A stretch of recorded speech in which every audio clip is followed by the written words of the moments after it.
पिछले एपिसोड में हमने देखा था कि वांग को कुछ लोग मिल गए थे जो उसे अपने साथ अपनी सिटी में लेकर जाते हैं, लेकिन जैसे वो वहां पर पहुंचते हैं कुछ बदमाश लोग उनका सामान चुराने के लिए आ गए होते हैं। इसलिए वांग उनसे फाइट करता है और उनके मास्टर की जान भी ले लेता है, जिसके बाद वो अपने इमॉर्टल दोस्त के साथ सिटी में आकर पहुंच जाता है। साथ ही उसने उस मास्टर की फ्लाइंग स्वॉर्ड भी ले ली थी जिसे वो रिफाइन करने की कोशिश कर रहा होता है, लेकिन उस मास्टर को मारने की वजह से उसके पीछे तेंग नाम का आदमी पड़ जाता है जिसे उस मास्टर के सेक्ट वाले नहीं हायर किया था और वो तेंग काफी ज्यादा पावरफुल होता है। जिसके बाद यहाँ से ये एपिसोड शुरू होता है। तो इस एपिसोड की शुरुआत में हम उस मॉडल को देखते हैं जो एक दुकान पर आकर कोई चीज बेच रहा होता है, लेकिन वो आदमी उसे उतने पैसे नहीं देता जितने की उस मॉडल ने डिमांड की होती है। इसलिए वो वहाँ से जाने लगता है, लेकिन जैसे वो थोड़ा आगे बढ़ता है वो आदमी अपने दूसरे साथी से बात कर रहा होता है कि जो चीज इसके हाथ में है वो काफी ज्यादा कीमती है, हमें इससे उतने ही पैसों में खरीद लेना चाहिए था जितनी इस इमॉर्टल ने डिमांड की थी। लेकिन ये सुनकर तो वो इमॉर्टल खुश हो जाता है कि अरे वाह, अच्छा हुआ मैंने इन्हें ये चीज नहीं बेची, अब तो मैं इसे असली दाम में दूसरे किसी को बेच दूंगा। लेकिन जैसे वो बाहर आता है उसके सामने टैंक के सेक्टर डिसाइपल आ जाते हैं जो उसे घेर लेते हैं और उसे मारने की कोशिश करते हैं। वो उनसे पूछता है आखिर तुम लोग हो कौन और मेरे ही पीछे क्यों पड़े हो, लेकिन वो लोग तो उसका कोई जवाब ही नहीं देते, बस वहाँ से उसका पीछा करना शुरू कर देते हैं ताकि वो कहीं भाग भी ना पाए। इमॉर्टल जैसे वहाँ से उड़कर भागने की कोशिश करता है, आसमान में लगा फॉर्मेशन उसका रास्ता रोक लेता है जिस वजह से वो उड़ भी नहीं पाता। इसलिए वो वहाँ से भागना शुरू कर देता है जहाँ उसके पीछे वही डिसाइपल पड़े होते हैं जो अपनी पावरफुल स्वॉर्ड का इस्तेमाल करते हुए उसकी जान लेने की कोशिश कर रहे होते हैं। इमॉर्टल वहाँ से भागकर वांग की तरफ जाने की कोशिश कर रहा होता है, लेकिन तब उसके सामने तेंग आ जाता है जो उससे कहता है तुम्हारी तो इतनी औकात भी नहीं कि तुम मुझे भगा सको, लेकिन देखो मजबूरी की वजह से मुझे तुम्हारा पीछा करने के लिए आना पड़ रहा है। इमॉर्टल उससे पूछता है आखिर तुम हो कौन, मुझे बताओ, जिस पर तेंग कहता है मैं वो इंसान हूँ जो तुम्हारी जान ले लेगा। दूसरी तरफ हम वांग को देखते हैं जो उस फ्लाइंग स्वॉर्ड को रिफाइन करने की कोशिश कर रहा होता है, जहाँ वो अपना ब्लड भी उसके ऊपर लगा देता है ताकि उसकी मदद से वो उस स्वॉर्ड को रिफाइन कर सके। वो स्वॉर्ड तो अब भी वहाँ से इधर उधर भागने की कोशिश कर रही होती है, लेकिन जैसे ही वांग ने अपना ब्लड लगाया होता है वो स्वॉर्ड धीरे धीरे उसके कंट्रोल में आने लगती है, जिस वजह से वांग अब हल्का हल्का उसे कंट्रोल कर पा रहा था। इसी चीज का फायदा उठाकर वो उसे पूरी तरह से रिफाइन करने की कोशिश करता है और थोड़ी देर और कल्टीवेशन करने के बाद वो स्वॉर्ड को अच्छे से रिफाइन कर लेता है, जिस वजह से अब वो स्वॉर्ड वांग की ही सारी बातें माना करेगी जैसा कि वो उस मास्टर की मानती थी। ये देखकर वांग काफी ज्यादा खुश हो जाता है। तभी उसे ऐसा लगता है कि आसपास कोई आ रहा है, इसलिए वो तुरंत वहाँ से भाग निकलता है। जिसके बाद वहाँ पर वही डिसाइपल लोग आते हैं जो मॉडल के पीछे पड़े थे। अब वांग सिटी में इधर उधर भागना शुरू कर देता है, लेकिन उसे समझ नहीं आ रहा था कि आखिर ये लोग उसका पीछा क्यों कर रहे हैं। लेकिन जैसे ही वो भी आसमान में उड़कर यहाँ से भागने की कोशिश करता है उसे वहाँ पर लगा फॉर्मेशन दिखाई दे जाता है जिससे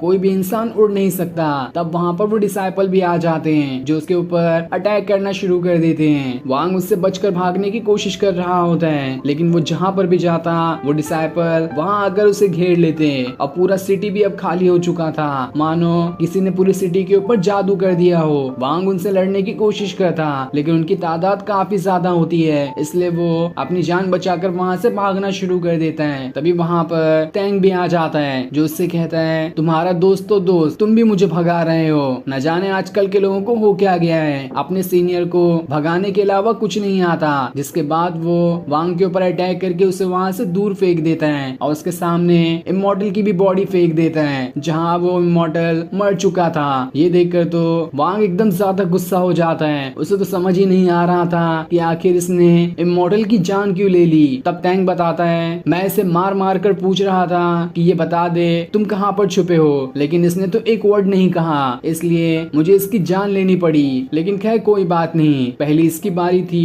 तो अगली तुम्हारी होगी। तब ये सुनकर वांग अपनी फ्लाइंग स्वॉर्ड से उसके ऊपर अटैक कर देता है, लेकिन टैंक के पास तो उस फ्लाइंग स्वॉर्ड से भी ज्यादा पावरफुल स्वॉर्ड थी, जिस वजह से वो आसानी से उसकी स्वॉर्ड से बच जाता है और अपनी स्वॉर्ड को उस फ्लाइंग स्वॉर्ड के पीछे लगा देता है, जहाँ वो दोनों स्वॉर्ड ही अब आपस में फाइट करना शुरू कर देती है। तब वांग एक आटे की बोरी को टैंक की तरफ ही फेंक देता है और जैसे ही वो उसके ऊपर अटैक करता है वहाँ पर धुआं धुआं हो जाता है और इस चीज का फायदा उठाकर वांग वहाँ से भाग निकलता है, क्योंकि अभी उसके पास पास इतनी पावर्स नहीं है कि वो टैंक से लड़ सके, इसलिए वो भागते हुए उसी तालिस्मान का इस्तेमाल करता है और उसकी मदद से वो उड़ने की कोशिश करता, जिस वजह से अब वो थोड़ा थोड़ा उड़ भी पा रहा था। लेकिन टैंक अब भी उसका पीछा नहीं छोड़ता और उसका काफी टाइम से अपने वेपन की मदद से पीछा करे जा रहा होता है, जिससे वांग को बचने में थोड़ी परेशानी हो रही होती है। लेकिन उसने अपने साथ में उस बोतल को रखा था जिसके अंदर उसने उस पर्ल वाली पावर्स को मिलाया है और इस बोतल के पानी को पीने की वजह से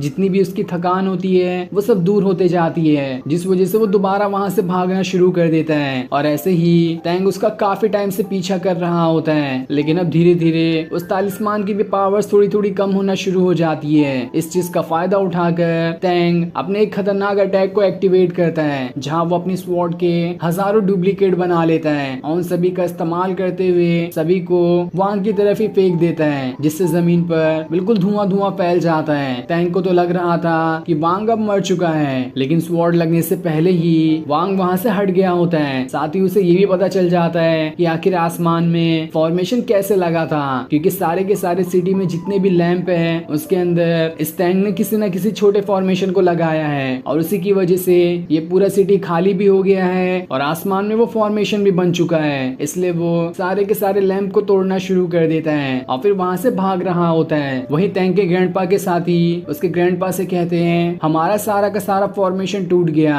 अब तो मुझे ये डर है कि कहीं टैंक उस वांग से हार ना जाए। जिस पर टैंक का ग्रैंडपा कहता है, मुझे ये बताओ कि जिसे टैंक मारने गया है उसका अभी करंट लेवल क्या है। जिस पर उसके साथी कहते हैं, उसका करंट लेवल तो अभी सिर्फ बॉडी ऑरा का ही है, उसने अभी सिर्फ उसे ही कंप्लीट किया है। लेकिन टैंक का लेवल फाउंडेशन पर है, जिसका फाउंडेशन बस कंप्लीट ही होने वाला है, यानी कि वो वांग से काफी ज्यादा पावरफुल है। ये सुनकर तो उसके ग्रैंडपा को काफी गुस्सा आ जाता है कि एक बॉडी ऑरा पे लेवल होने वाला इंसान मेरे पोते को इतनी बड़ी तकलीफ दे रहा है। जिसके बाद वो अपने पोते की और ज्यादा पावर्स को बढ़ाना शुरू कर देता है ताकि वो फाइट में और अच्छे से कंसंट्रेट कर सके। इधर टैंग वांग के आगे भागते रहने से एकदम ज्यादा गुस्सा हो जाता है और वो भी अपनी एक तालिस्मान का इस्तेमाल करता है, जिसका इस्तेमाल करते ही उसकी एक नॉर्मल स्वॉर्ड बहुत ही बड़ी स्वॉर्ड में बदल जाती है और इसी स्वॉर्ड का इस्तेमाल करते हुए उसने आसमान तक को काट दिया था। जिसके बाद वो टैंग उस स्वॉर्ड का इस्तेमाल करते हुए उसे सीधा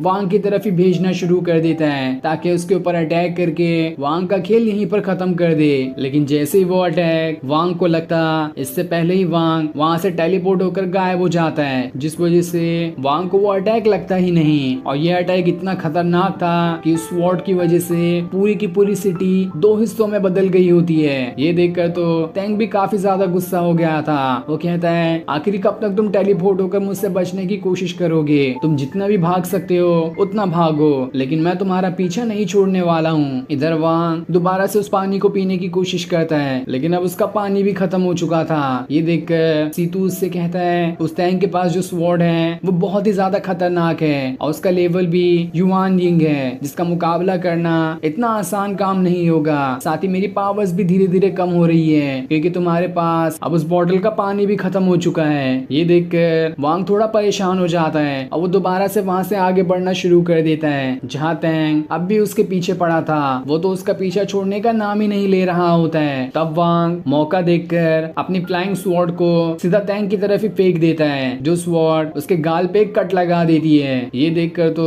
टैंक का मानो खून खोल गया था। वो कहता है, अब तो मैं तुम्हें जिंदा नहीं छोड़ूंगा, देख लेना इस खून का मैं तुम्हारी बॉडी से सारा का सारा खून निकाल कर बदला लूंगा। जिसके बाद वो उस फ्लाइंग स्वॉर्ड के ऊपर ही अटैक करना शुरू कर देता है। लेकिन जैसे जैसे उस स्वॉर्ड को चोट लगती वैसे वैसे वांग को भी दर्द हो रहा होता है क्योंकि उसने अपना ब्लड सैक्रिफाइस करके दोनों की सोल को मिला लिया है। तो वहीं टैंक अपनी स्वॉर्ड को दोबारा से उतनी बड़ी स्वॉर्ड में बदल लेता है ताकि वो इस बार अटैक करके वांग का खेल यहीं पर खत्म कर दे। लेकिन इस बार भी वांग उस स्वॉर्ड से बचने की कोशिश कर रहा होता है और टेलीपोर्ट होकर उसके इस अटैक से भी बच जाता है। अब हम 3 दिन बाद का सीन देखते हैं, जहां अभी तक के टैंग और वांग के बीच में फाइट हो रही थी, जहां पर उसकी बॉटल का पानी अब पूरी तरह से खत्म हो चुका था और उसी वजह से सीतू भी बहुत ज्यादा कमजोर हो गया होता है। तब वांग आगे बढ़ते हुए एक जंगल के पास आ जाता है, जिस जंगल में उसे काफी अजीब सा महसूस हो रहा था कि ये जंगल बहुत खतरनाक हो सकता है। लेकिन टैंक से बचने का बस एक ही रास्ता था, इसलिए वो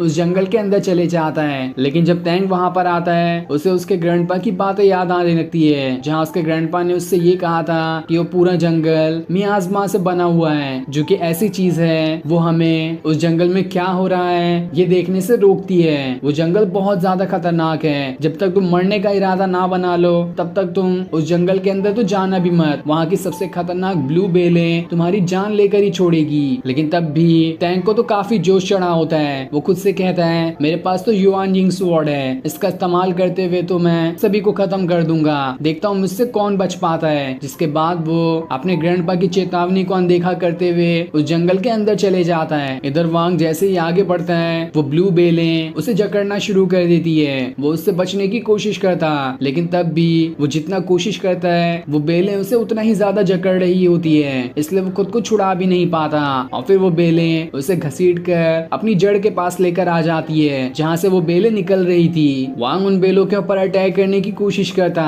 लेकिन इसका भी कोई फायदा नहीं होता है। वो उसे और ज्यादा जकड़ रही होती है। लेकिन तब बेलों से लड़ते हुए उसे एक चीज समझ में आती है कि अगर कोई इंसान जिसे ये बेलें पकड़ ले और तब वो इंसान अगर अपनी पावर्स का इस्तेमाल करते हुए खुद को छुड़ाने की कोशिश करे तो ये बेल उसे उतना ही ज्यादा पकड़ने लगती है। और अगर एक इंसान बिल्कुल नॉर्मल हो जाए तो ये बेलें उसे खुद ब खुद छोड़ देती है। इसलिए वांग अपनी सारी की सारी पावर्स का इस्तेमाल करना बंद कर देता है, जिस वजह से वो बेलें उसे खुद ब खुद ही छोड़ देती है। तब सीतू उससे कहता है अगर तुम भागना चाहो तो भाग सकते हो, मेरे अंदर अभी भी थोड़ी थोड़ी पावर्स बची है। लेकिन वांग कहता है बस बहुत हो गया भागना, अब मैं कहीं पर भी नहीं भागूंगा। जिसके बाद वो अपना हाथ काट कर थोड़ा सा ब्लड ड्रॉप उस बेलों की जड़ के ऊपर ही गिरा देता है। वहीं से ढूंढते हुए टैंक भी वहां पर पहुंच चुका था। और फिर ये सीन दिखाते ही ये एपिसोड यहीं पर एंड हो जाता है। Thanks for watching.